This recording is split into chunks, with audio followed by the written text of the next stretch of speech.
I'm Emma. I've been working here since 2000, so coming up 23 years ago. I mostly work with the livestock. I'm one of the agriculture technicians, and this time of year you're going to see me frequently on the camera on Lambcam. So there's 6 of us on the farming team all together, and we've all got different areas of expertise. Some of us just work 2 days a week.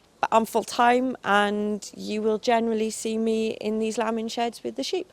We've got 3 main breeds here, pedigree breeds, and they're all on the rare breeds list. The Hill Radners, some of which are lying down just behind me, and there's the Llanwanogs, which is the gills with the black faces, and we've got the Black Welsh Mountains.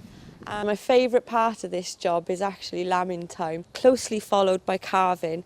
It's a culmination of a year's worth of work with the animals, and it's the most rewarding time of the year.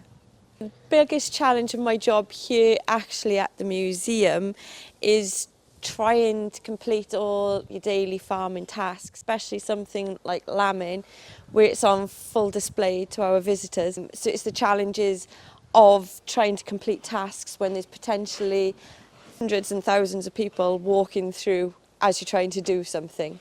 The sleepover lambing is a complete luxury. I will get absolutely zero sleep.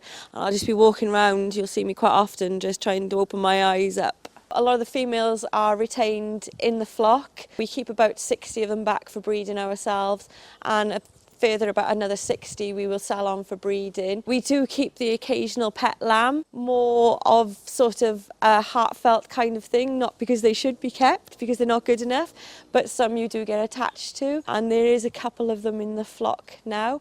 But unfortunately, if you're a boy, I'm sorry to say, but the outcome is generally going to be for meat. When people come to visit, I hope they kind of get to grasp sort of farming practices. We don't hide anything at all. Everything is here for people to see, the good, the bad, the ugly.